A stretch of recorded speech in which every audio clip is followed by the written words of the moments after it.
6:47, your top headlines in our Sunrise Smart Start for Tuesday, beginning with breaking stories, a deadly triple shooting in Rochester. And early this morning, we did learn one of the victims, a 19-year-old woman, died after that shooting on Hazelwood Terrace. So Ron Spitzer is live at RPD this morning with those new details in this investigation. Brennan, that new information from Major Crimes. One of those three victims, 19-year-old Rukia Isaac, has died overnight following emergency surgery. Now those other two victims, a 15 and a 16-year-old, are still in the hospital, one of them in critical condition.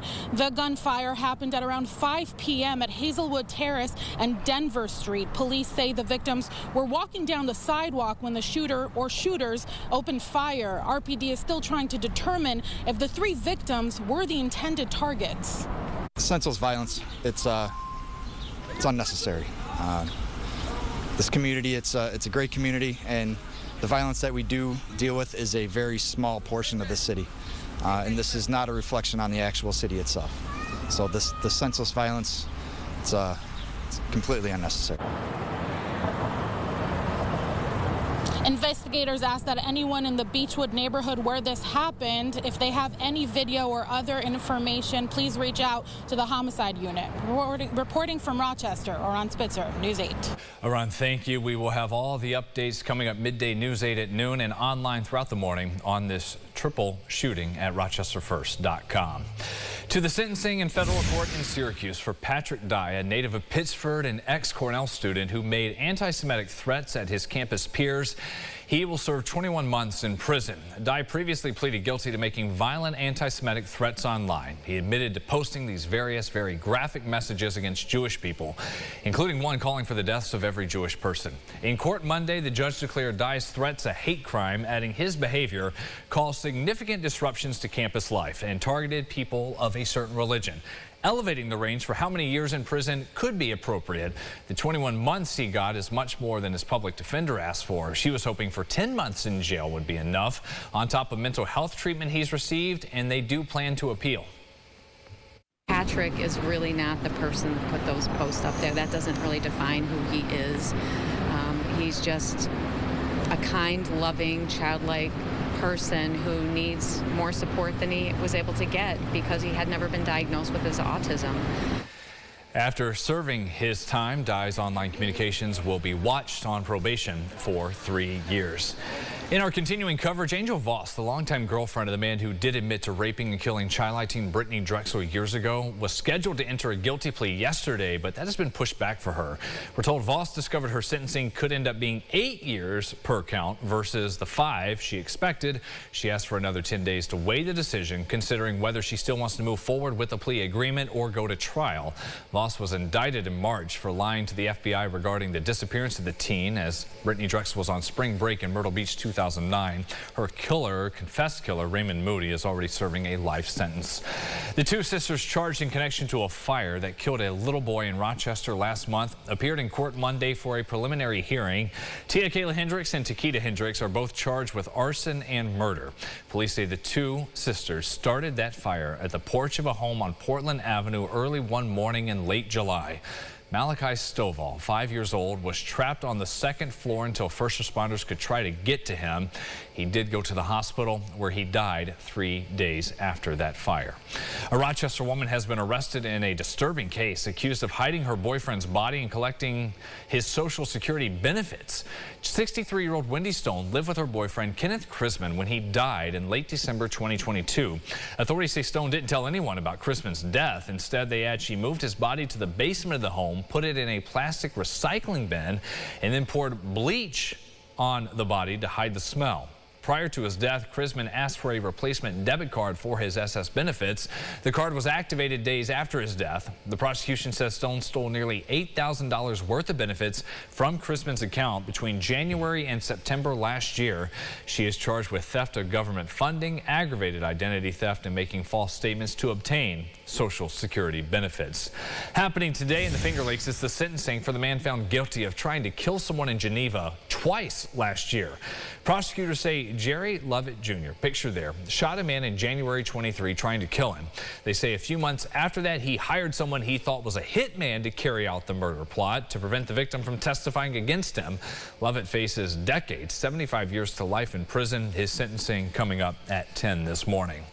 To a call from state lawmakers in support of local volunteer fire groups over proposed regulations that could threaten the closure of those departments, not just here, but all over New York. Here's what's happening. Back in February, OSHA put forward some new safety standard requirements, proposing 22 more rules for all fire departments, from mandatory upgrades to increasing training requirements. As volunteer departments continue their uphill climb in recruitment efforts, lawmakers say meeting these mandates could be a serious threat. Congresswoman Claudia Tenney among those lawmakers and local fire personnel pushing for compromise to get relief. Between now and November 12th, we continue to give input to OSHA from our volunteers all across the country and the state, just to say we can still put input. We can say there's some of these rules are not going to require closure of the local fire departments. Some of these rules need to be amended. Again, that's coming up in November on the 12th, to be exact, a virtual meeting where OSHA will hear the concerns. More information on the impacts, ways to access that meeting at rochesterfirst.com. LiCycle, the Canadian battery recycler, is sharing its second quarter results. The company says it's keeping up its plan for the new hub in Rochester, though it said in its findings the nearly $1 billion price tag that has ballooned has not changed on that. The company paused work on the hub in the fall of last year. Since then, LiCycle has had ups and downs with its finances. In the second quarter postings, the company shared a record $8.4 million in total revenue, but also posted a net loss of $8.2 million, which is an improvement over the last year-to-date figure. RPD is accepting new recruits ahead of the next exam and coming up with creative ways to spread the word to get more people to join. This year, RPD put together a focus group, 15 different officers, trying to figure out what attracted them to the law enforcement profession, and in turn, how that could bring in others. They even made this Netflix-style promo video trying to reach a younger audience. And finding that next generation want to serve this community, a very noble profession, that's extremely important. It's really the start and the base for everything. If you have a safe community, people want to invest in a community like that. Folks want to build their families in a community like that. So as far as how important, it's huge. Again, with the next civil service exam coming up, the deadline September 4th to apply. That's cityofrochester.gov/join-RPD.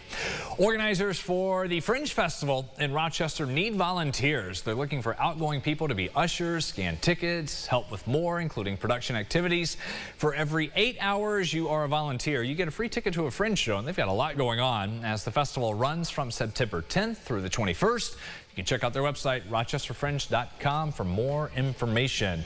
Final forecasts coming up here this Tuesday. For now, sunrise traffic updates. The main expressways are looking good, coming in and out of downtown on 490, 590, passing from Webster to Brighton. Also good. There is one accident reported the west side of the city at Sherman and Otis Streets.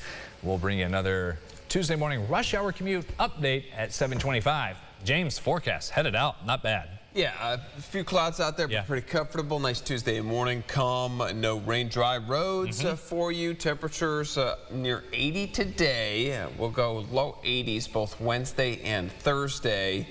Just a nice stretch here. Maybe those overnight lows just a hair too warm. A lot of us getting into the 50s for you. Crack those windows, a nice break for the AC.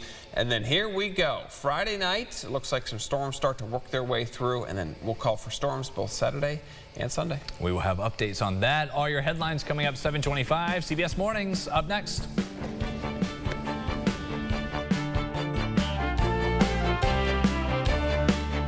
Follow News 8 wherever you are on rochesterfirst.com, Facebook, X, and on our app for news and weather.